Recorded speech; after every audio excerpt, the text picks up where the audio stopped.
Nous avons une énorme confiance dans le fait que le public a envie de choses différentes, culottées, inédites. Que en plus le public reconnaît et sait ce que c'est qu'un auteur et un metteur en scène. Et c'est vrai qu'on a toujours dans le passé accompagné des metteurs en scène qui, je veux dire, quand on fait la leçon de piano, Jane Campion n'avait pas encore touché le très grand public. D'abord, c'est notre métier. D'amener justement les auteurs vers un public extrêmement large, et le Festival de Cannes pour ça est sûrement l'outil le plus génial.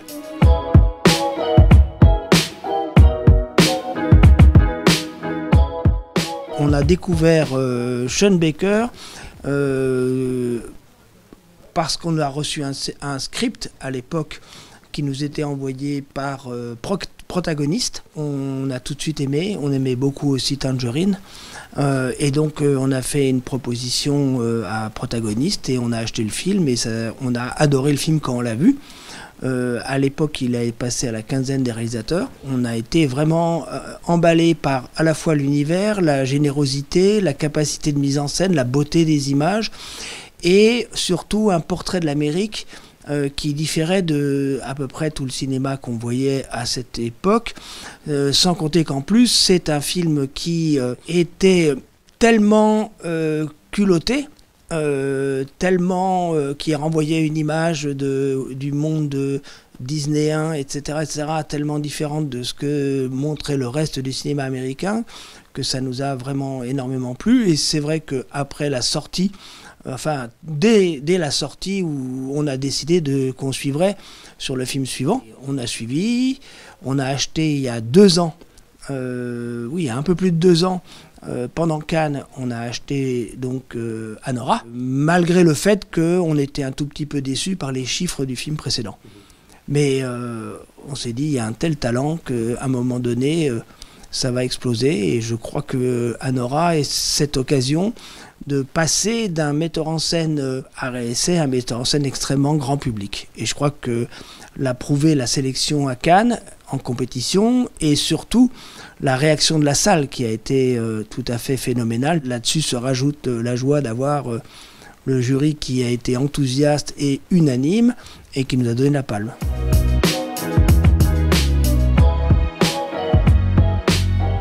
Il est évident qu'une palme d'or, ça change énormément de choses par rapport à l'appel du public. Je crois que ça... C'est un peu l'effet prix Goncourt en littérature, c'est-à-dire que d'un coup, il y a une mise en avant d'un film qui est nettement supérieure à celle que vous auriez sans la Palme d'Or.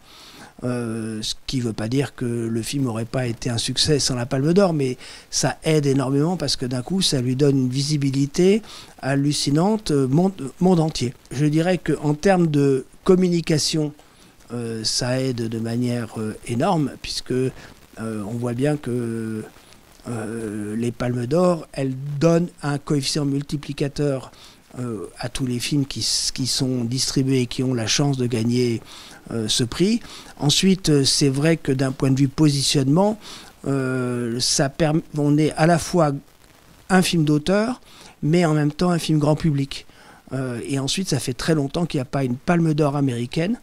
Donc ça, je pense que c'est une très bonne surprise de voir qu'il peut y avoir encore des films indépendants américains qui étaient quand même peut-être le cinéma qu'on a beaucoup distribué au début des années bac, que ce soit les frères Cohen, Pulp Fiction, Jane Campion ou Barton Fink, et de voir que revient ce cinéma d'auteur américain, et c'est pas hasard si c'est un indépendant qui distribue un très indépendant.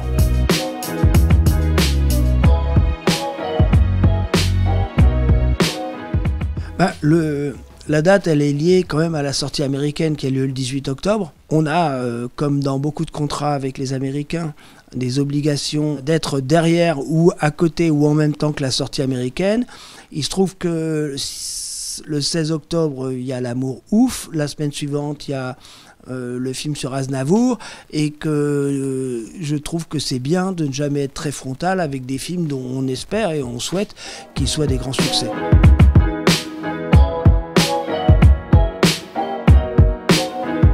On est un peu dépendant de la possibilité de voyage en France de Francis Ford Coppola, parce qu'on sait très bien qu'il y avait une énorme attente au moment de Cannes, et qu'on n'a pas pu faire, pour des raisons toutes bêtes d'emploi du temps, autant de choses en termes de médias que ce qui nous a été proposé. Et donc on a besoin que Francis Ford Coppola puisse revenir en France, passer 3, 4, 5 jours pour pouvoir justement couvrir l'ensemble de la presse.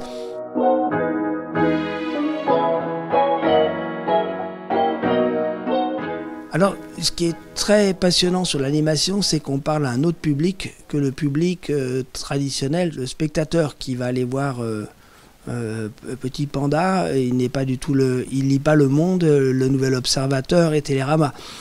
Donc c'est une manière aussi de faire un marketing qui est dans une liberté et dans un choix éditorial totalement différent. Ensuite, moi j'adore l'animation depuis toujours. On en a fait extrêmement régulièrement. On a fait de l'animation pour preschool, on a fait de l'animation pour adultes, et donc aujourd'hui on est engagé extrêmement régulièrement dans des films. On accompagne le film de Vincent Paronneau depuis le jour où il y a eu un pitch au Cartoon Movie il y a 6 ans. On est coproducteur de ce film, on est aussi coproducteur de Panda, et derrière on a encore tout un programme d'animation à venir. La place de l'animation dans le cœur du spectateur français est énorme, et que les résultats le prouvent. Je veux dire, il y a un vrai public en salle important qui suit les films d'animation, peut-être plus important que dans le reste de l'Europe. C'est un avantage énorme par rapport à d'autres pays où, à part les grosses machines américaines, il n'y a pas beaucoup de films qui ont un fonctionnement avéré.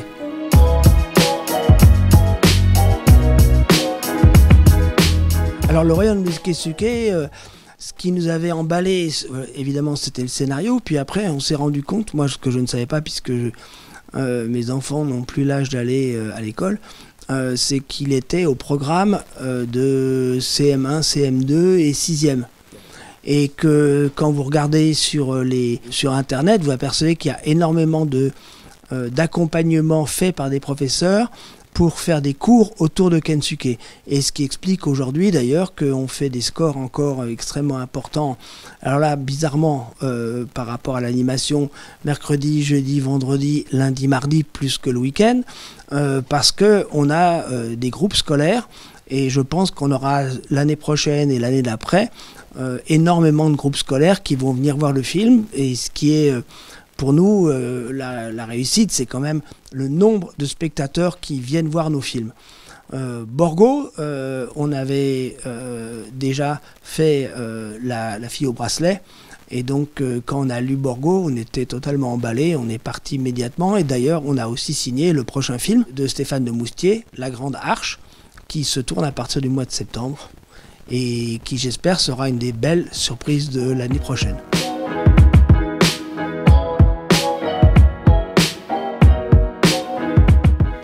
Anatomie, c'est voilà, c'est un rêve, hein. C'est-à-dire que depuis le scénario quand on l'a reçu et qu'on l'a lu, on a lu, enfin c'est un page turner, c'est-à-dire qu'on lisait le scénario, on n'avait aucune envie de s'arrêter. On savait, enfin on voulait savoir qu'est-ce qui allait se passer, comment, etc., etc. Ensuite, quand on a vu le film, on s'est rendu compte que c'était extraordinairement réussi. Après, la sélection au Festival de Cannes n'était pas une surprise. On aurait été un peu étonné que ce soit le contraire. Mais gagner la Palme, c'est vrai qu'il y avait l'année dernière, comme d'ailleurs cette année, une concurrence, et c'est fort heureux, extrêmement forte. Et donc la Palme a été une surprise extraordinaire. Je ne dis pas qu'on s'y attendait, mais quand même, ça fait plaisir, parce que c'est des paris assez important, à la fois d'un point de vue éditorial et d'un point de vue financier. C'est pas évident qu'un film de 2h30 avec une actrice allemande soit un immense succès en France. Et donc ça prouve que franchement on a le meilleur public du monde.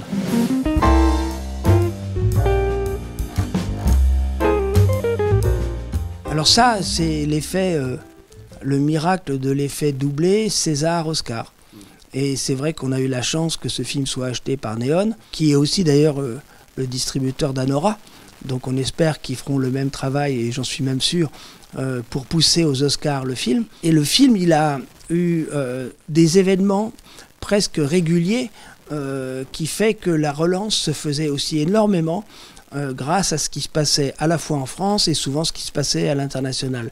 C'est-à-dire qu'à chaque fois que le film gagnait un prix, dans le cercle des critiques new-yorkais, la nomination au Golden Globe, puis les nominations Oscar, à chaque fois, il y avait une relance presse qui entretenait l'envie du public d'aller voir le film. Et donc, à la fin, ça donne effectivement un très gros succès. Mais un peu comme, à l'époque, The Artist était à 2 millions d'entrées, il finit à 2,8 millions. Donc, c'est vrai que il y a un côté aujourd'hui, quand vous avez un film français qui marche très fort à l'étranger, il y a un côté un peu cocorico qui fait que les gens se disent c'est comme marquer un but à l'extérieur. Enfin, je suis pas très fouteux, mais je crois que ça joue beaucoup, quoi. On est en contact avec les salles en permanence. Évidemment, dans les grandes villes, le film a eu une tenue assez exceptionnelle. Mais dès qu'il y a eu des événements, on relançait dans des salles dans des salles de villes moyennes ou petites pour voir que le film arrive un peu plus loin. Et à partir du moment où il y a eu les nominations César et Oscar, là je crois que l'ensemble de l'exploitation française nous a accompagnés très fort.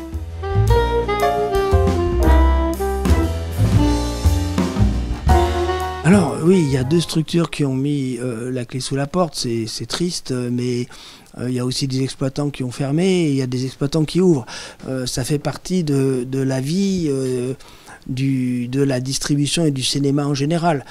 C'est pas non plus, avec tout le respect que j'ai, c'est pas non plus des distributeurs majeurs qui disparaissent. Je crois que ce que montre le premier semestre, déjà, c'est que un distributeur indépendant comme Pan Européenne vient de sauver l'exploitation sur 1 mois et demi.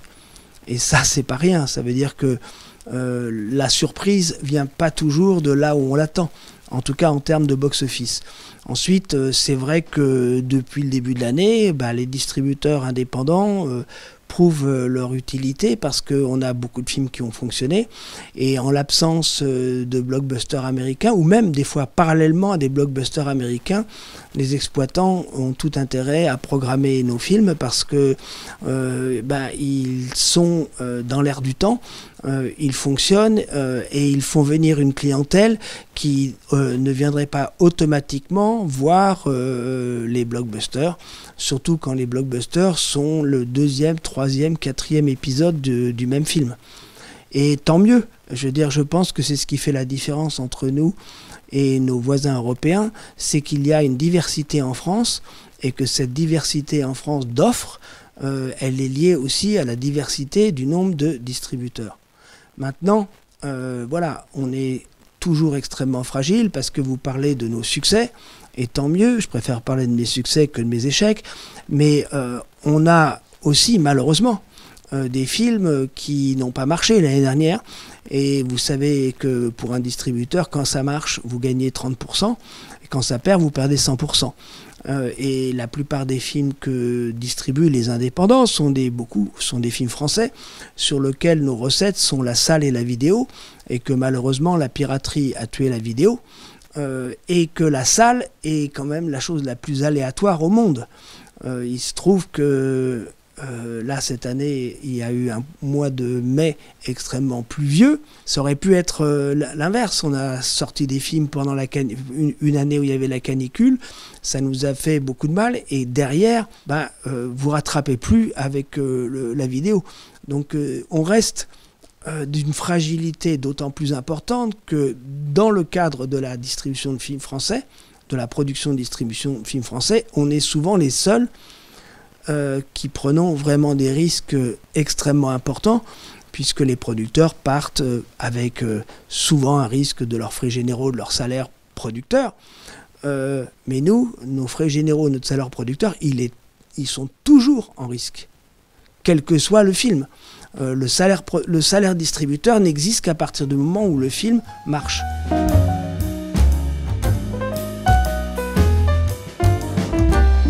Tout le monde sait que le distributeur est, entre guillemets, le maillon le plus fragile de toute la chaîne, puisque c'est celui qui prend le plus de risques avec ses fonds propres. Et on attend depuis très longtemps des avancées, des réformes du CNC. On a tous rencontré M. Cluzel et pour l'instant, il ne se passe rien. En tout cas, on n'a pas de nouvelles de quoi que ce soit comme avancée qui pourrait, par exemple, faciliter la distribution indépendante et éviter qu'elle soit en risque, parce qu'on voit bien tout ce qu'elle amène. Et on voit bien tout ce qui pourrait se passer si elle n'était plus là. Et je crois tous les distributeurs attendent la même chose du rapport Cluzel. Déjà, au moins, le fait que le fonds de soutien soit à partager de manière un peu plus égale entre les trois métiers du cinéma, c'est-à-dire exploitation, production et distribution, puisque pour l'instant, le distributeur est celui qui est le moins aidé dans ce cadre. Alors qu'une fois de plus, si vous rajoutez les frais d'édition au MG, le distributeur est de loin celui qui prend le plus de risques. Donc ça, c'est une première chose. La deuxième chose, c'est que dans les rapports avec l'exploitation, il y avait l'idée de modifier l'avant-séance, puisque nous achetons de la bande-annonce pour vendre nos films, et on est le seul pays au monde, quasiment, où les distributeurs doivent payer pour faire la publicité de leurs films qui remplissent les salles.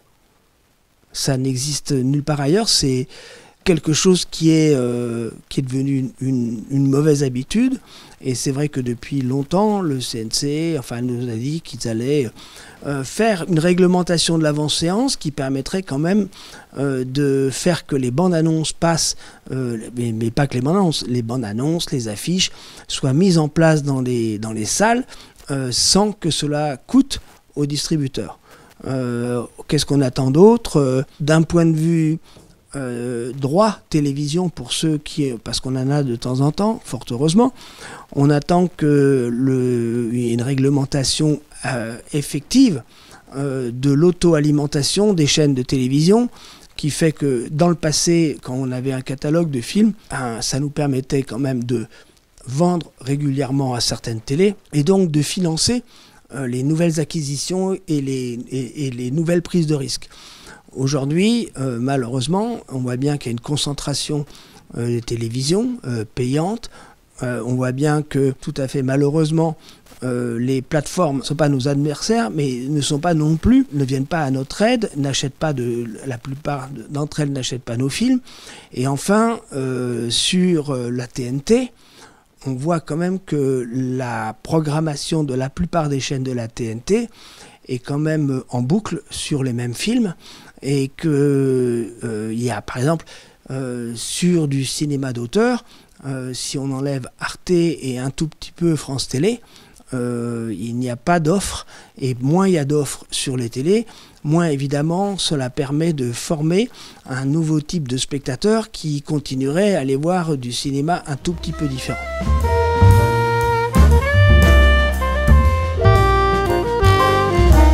La première salle que j'ai ouverte, c'est il y a longtemps, c'était le Majestic Passy. Après le Majestic Bastille, on a repris l'Arlequin, sur lequel on a construit 2 salles, l'Escurial et le Reflet Médicis. On a ouvert des multiplexes en province, et c'est vrai que dans une période où j'avais un tout petit peu de difficultés financières, nous avons revendu nos salles. Simplement, à choisir à un moment donné entre l'exploitation et la distribution, j'ai choisi plutôt la distribution. Mais il y a quelques années, Thierry Frémaux nous a demandé à pas mal de distributeurs et de producteurs de l'accompagner dans la reprise des cinémas, les CNP à Lyon et la Fourmi. Et on l'a fait avec d'autant plus de plaisir que on sait tous qu'un cinéma qui ferment, c'est des entrées qui se perdent. Et on voit bien que ces entrées, contrairement à ce que les gens imaginent, un cinéma qui ferme, c'est pas des entrées qui se déplacent vers le cinéma d'à côté. Et on l'a vu sur les Champs-Élysées, puisque historiquement, on a vu qu'à chaque fois qu'une salle fermait, il y avait moins de spectateurs qui venaient sur les Champs-Élysées. Les gens pensaient, ok, si le Biarritz se ferme, la moitié des entrées iront, je sais pas, en Normandie, l'autre moitié iront à l'ambassade. Ça ne s'est pas du tout passé comme ça. Les entrées perdues, on les a perdues. Et donc, de la même manière qu'on a accompagné les CNP, quand on a pu accompagner la salle de Biarritz et refaire complètement la salle et la réouvrir depuis maintenant une dizaine de jours, pour nous, c'est un cinéma qui va revivre. Enfin, on est 6 associés. Qui sommes tous, alors certains qui vivent sur la côte basque et d'autres comme moi qui vont en vacances. Et donc il y a un côté à la fois club amical et Biarritz qui est une ville assez importante et à nouveau et un cinéma, quoi, je dirais. Et ça ne peut être qu'une bonne nouvelle pour les Biarros et pour l'ensemble des distributeurs.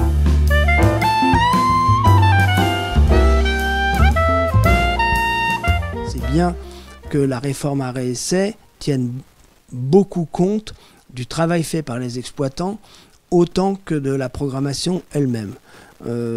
Et ensuite que je suis ravi qu'il y ait autant de salles classées arrêt-essai.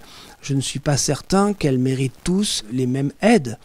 Mais au moins je suis quand même content parce que c'est vrai qu'aujourd'hui, si je compare la situation d'un distributeur à celle du moment où j'ai commencé à travailler chez MK2 en 79, on sortait sur 30 villes en France. Aujourd'hui, nos films, même ceux qui marchent moyennement, ils sortent sur 200-250 villes. Donc ça veut dire que quand même l'exploitation s'est ouverte de plus en plus à la fois à la version originale, mais aussi à la diversité.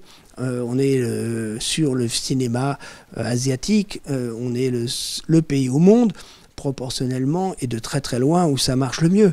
Et pareil sur les cinémas venant de pays qui n'ont pas une cinématographie très forte, on est le pays, et ça c'est un peu grâce à Cannes, mais aussi grâce à l'AFKE qui fait quand même un travail vraiment important et essentiel. En espérant qu'il y aura de la continuité après ce qui va se passer le 30 juin et le 7 août et le 7 juillet. Parce que on n'est pas du tout, on ne sait pas quel sera l'avenir de la culture à partir du moment où il peut y avoir un changement de gouvernement qui modifie, malheureusement, dans le mauvais sens, l'attachement français à l'exception culturelle et en général à la culture.